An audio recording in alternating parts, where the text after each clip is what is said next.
Hello students, कैसे हैं आप लोग।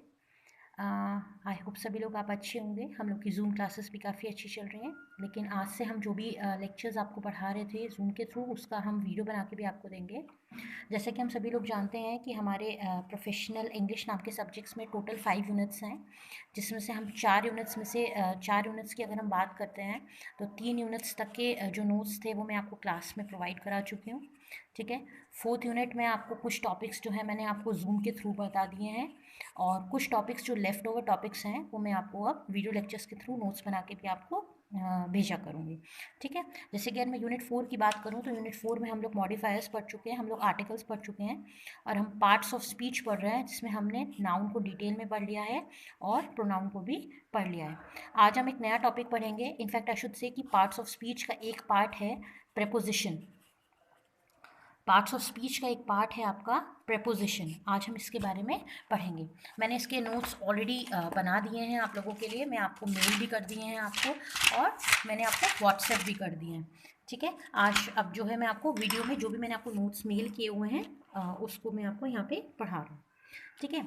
अगर मैं आपसे प्रेपोजिशन की बात करती हूँ, अगर मैं आपसे कहूँ कि प्रेपोजिशन क्या होता है, तो प्रेपोजिशन को हम और हिंदी में कहते हैं पूर्व सर्ग। तो क्या कहते हैं? प्रेपोजिशन को हम और आप हिंदी में पूर्व सर्ग कहते हैं। अगर इस वर्ड्स प्रेपोजिशन की हम बात करें तो प्रेपोजिशन वर्ड्स 2 पार्ट में बटा हुआ है, प्री और पोजिशन। प्री और पोजिशन। प्री का मतलब होता है पहले और प्रेपोजिशन का मतलब होता है, इनको कंबाइन कर कर प्री का मतलब होता है पहले और पोजिशन का मतलब होता है जगह। प्री का मतलब होता है, मैं दोबारा बताती हूँ, पहले यानी कि जो चीज़ हमारी हो चुकी है। ठीक है। अपोजिशन का मतलब होता है जगह, यानी कि अगर इन दोनों शब्द को, इन दोनों वर्ड्स को हम क्लब अप कर दें तो क्या बन जाता है? Place before. मैंने आपको अच्छी तरह से समझाने के लिए इस टॉपिक को हिंदी में भी लिखा है और इंग्लिश में भी लिखा है, ताकि आप चीज़ों को बहुत अच्छी तरीके से समझ पाएँ। देखिए, अगर हम देखते हैं, पहले हम इसकी डेफिनेशन देखते हैं कि प्रेपोजिशन को हम हिंदी में क्या कहते हैं, फिर हम देखेंगे कि प्रेपोजिशन को हम इंग्लिश में क्या कहते हैं।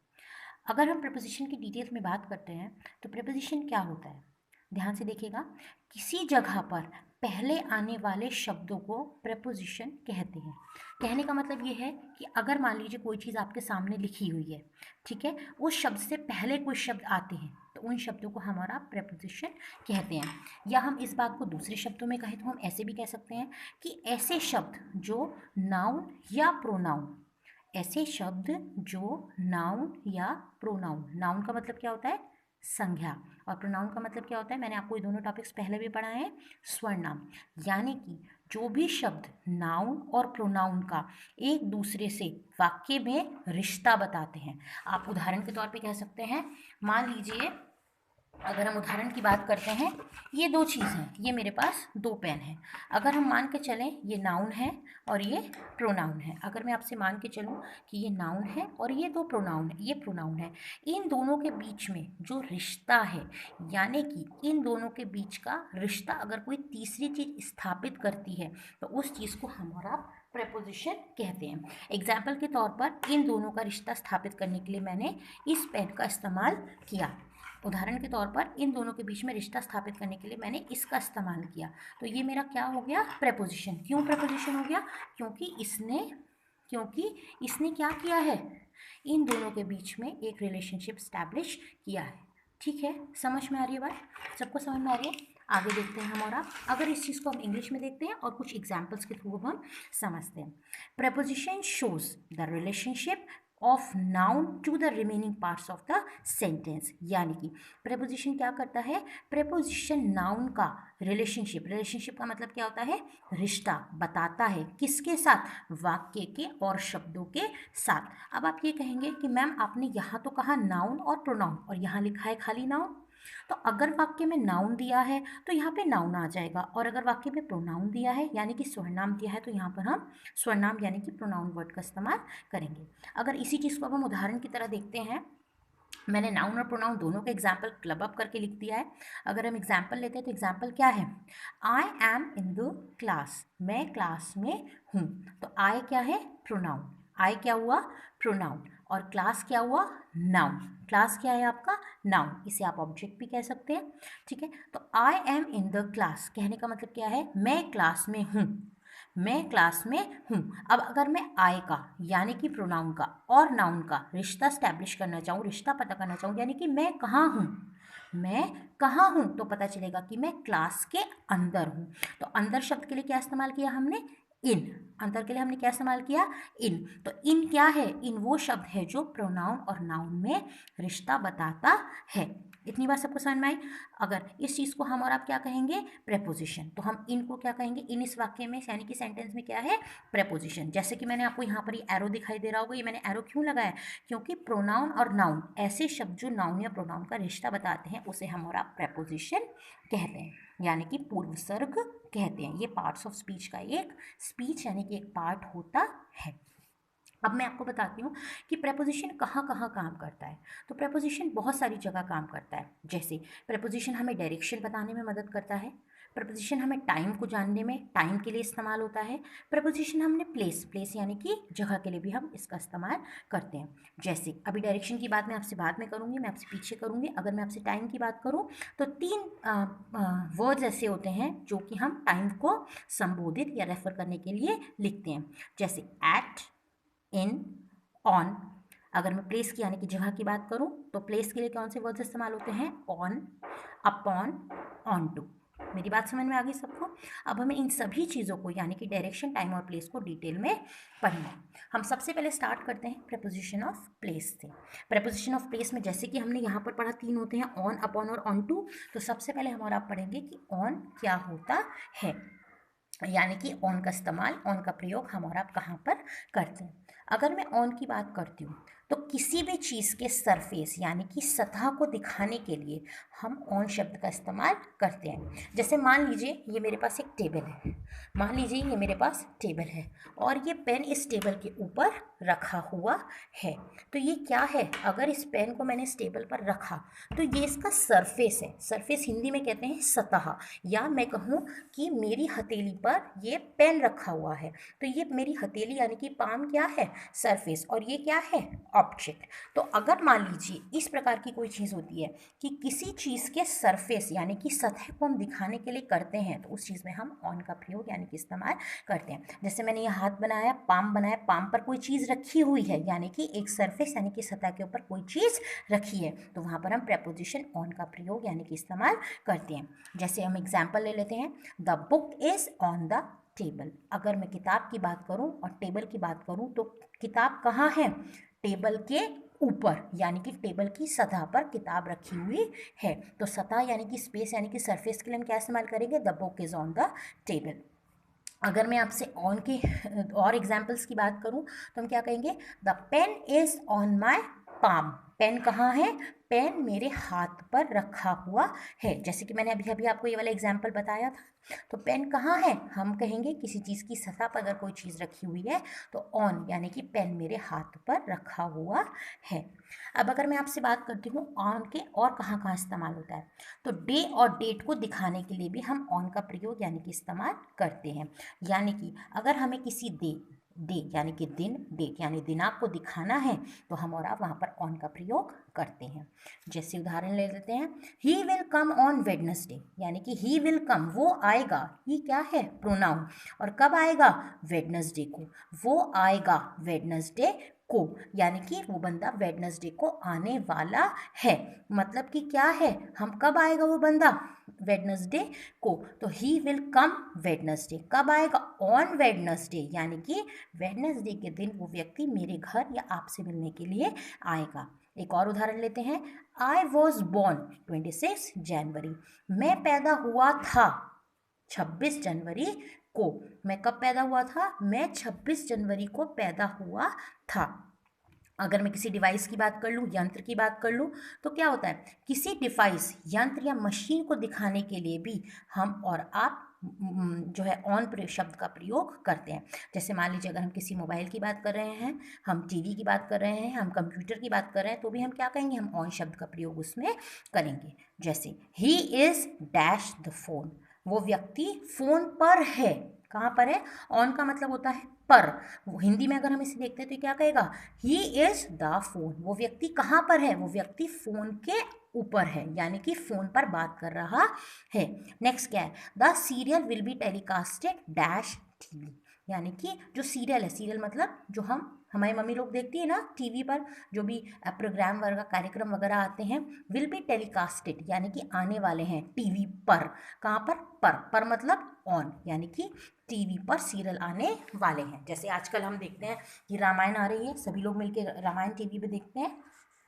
नेक्स्ट, अगर मुझे किसी बॉडी पार्ट को दिखाना है, यानी कि अपने शरीर के अंग, यानी कि शरीर के कांटेक्ट में आने वाली चीज़ों के बारे में आपको बताना है, तो वहाँ पर भी हम ऑन का प्रयोग इस्तेमाल करते हैं। जैसे माय मदर किस्ड मी, मेरी माँ ने मेरे को एक प्यारा सा चुम्बन दिया। कहाँ पर? फोरहेड पर मतलब ऑन, फोरहेड मतलब माथा। फोरहेड को हम क्या कहेंगे? फोरहेड को हम हिंदी में कहते हैं माथा। फोरहेड को हम हिंदी में क्या कहते हैं बच्चों? माथा। तो क्या होता है, मेरी माँ ने मुझे मेरे फोरहेड यानी कि माथे पर किस किया। She wears her engagement ring dash her finger, उसने अपनी एंगेजमेंट रिंग उंगली पर, कहाँ पर? उंगली पर पहनी। नेक्स्ट, इसलिए वहाँ पर क्या आ गया? ऑन। तो अगर मैं फिंगर की बात करूँ तो वो बॉडी पार्ट हो गया, अगर मैं माथा यानी फोरहेड की बात करूँ तो वो भी हमारा बॉडी पार्ट हो गया। नेक्स्ट है टू शो द स्टेट, अवस्था, किसी चीज़ की स्टेट को बताने के लिए। यानी कि अगर मैं किसी व्यक्ति, किसी चीज़ की अवस्था बता रही हूँ, मतलब कि आपके पास कोई चीज़ है, वो किस कंडीशन में है, अवस्था मतलब उसकी स्टेट यानी कि उसकी कंडीशन क्या है, तब भी मैं ऑन का प्रयोग यानी कि इस्तेमाल करूँगी। जैसे he is dash bed rest for past 2 days, तो उसकी कंडीशन क्या बता रही है कि कोई व्यक्ति है, प्रोनाउन है, कहाँ पर है? वो बेड रेस्ट पर, यानी कि वो बिस्तर पर 2 दिन से आराम, बिस्तर पर, कहाँ पर? बिस्तर पर आराम कर रहा है 2 दिन से। Next, mango juice is on demand, mango juice कहाँ पर है? डिमांड पर है। डिमांड पर मतलब आजकल मैंगो जूस की बहुत ज़्यादा डिमांड बढ़ रही है, तो mango juice is on demand. Demand मतलब किसी चीज़ की ज़रूरत है, कहाँ पर है? ऑन डिमांड, यानी कि उस चीज़ की ज़रूरत हम लोगों को पड़ रही है। तो मैंगो जूस ये क्या हो गया आपका? नाउन, डिमांड में है, तो मैंगो जूस बहुत ज़्यादा आपका डिमांड में है। इज़ हमारी हेल्पिंग वर्ब है, जैसे कि हमने सब्जेक्ट वर्ब एग्रीमेंट में पढ़ा था कि इज़ हमारी क्या होती है? Helping verb. तो मैंगो जूस हमारी बहुत ज़्यादा डिमांड में है। ठीक है, हम और आगे देखते हैं। नेक्स्ट हम पढ़ते हैं ऑन टू। ठीक है, नेक्स्ट प्लेस का तीसरा पॉइंट कौन सा होता है? On to. अब आप देखेंगे कि ऑन टू मतलब 2 वर्ड से बना है, ऑन और टू। देखिए, ऑन टू का प्रयोग इस्तेमाल हम कहाँ पे करेंगे? अगर हम किसी मूवमेंट को दिखाने के लिए, मूवमेंट का मतलब क्या होता है? कोई चीज़ चल रही है, कोई चीज़ चल रही है, तो उस चीज़ के लिए हम क्या इस्तेमाल करते हैं? On to. ठीक है, उस चीज़ के लिए हम और आप क्या इस्तेमाल करते हैं? चल रही है और एकदम कहीं पर रुक गई। पहले कोई चीज़ मूवमेंट में थी और अब रुक गई, यानी कि मूवमेंट का मतलब क्या होता है? देखिए, 2 वर्ड से बना है, जैसे मैंने यहाँ पे लिखा है, 2 वर्ड से मिलकर क्या बना हुआ है? ऑन और टू। मैंने इसको यहाँ पे लिखा हुआ भी है कि ये ऑन टू का यूज़ हम कब करेंगे बच्चों? ये ऑन टू का यूज़ हम तब करेंगे जब कोई चीज़ सरफेस पर आकर बैठ जाए, यानी पहले उसने क्या किया? मूवमेंट किया। जैसे कि मैंने अभी अभी आपको बताया कि कोई चीज़ चली और आकर कहीं पर स्थिर हो गई। कोई चीज़ क्या हुई? कहीं पर चली और आकर स्थिर हो गई, तो वहाँ पर हम क्या वर्ड का इस्तेमाल करते हैं? On to. ठीक है, क्या इस्तेमाल करते हैं? On to. जैसे कि एग्जाम्पल मैंने आपको यहाँ पे बना के दिखाया, एक टेबल यहाँ पर रखी हुई है और एक बिल्ली यहाँ पर है। बिल्ली कहीं से चलकर आई और टेबल पर उछल गई। बिल्ली कहीं से चलकर आई और टेबल पर उछल गई। ठीक है, तो इसके लिए हम क्या इस्तेमाल करेंगे? इसके लिए हम इस्तेमाल करेंगे ऑन टू। जैसे यहाँ पे लिखा हुआ है कि the cat jumped on to the table, यानी कि बिल्ली क्या हुई? बिल्ली चलकर आई और टेबल के ऊपर कूद गई। Jumped on to the table, jump मतलब मूवमेंट में थी और कहाँ पर कूदी? टेबल पर। टेबल पे कूदने के बाद क्या हो गई? शांत हो गई, यानी कि सरफेस पे आके मूवमेंट हुआ और शांत हो गई। तो cat jumped on to the table. Next, she climbed on to the roof, वो कूदी, कूदी यानी कि मूवमेंट में आई और छत पर जाकर रुक गई, यानी कि शांत हो गई। तो she climbed on to the roof. Next क्या है? Move the books on to the shelf, यानी कि आपके हाथ में कोई किताबें हैं, आप किताबें लेके चले, मतलब आप मूवमेंट में थे और शेल्फ पे जाकर अपनी किताबों को रख दिया। तो move the books on to the shelf. तो मूव द बुक्स मतलब क्या था कि आप किस में थे? मूवमेंट में थे और आपने शेल्फ, शेल्फ यानी कि कोई जगह, कोई अलमारी पर कोई जगह बनी हुई है, ठीक है, जहाँ पे अपनी बुक्स वगैरह रखते हैं, वहाँ पे जाके आपने रख दी।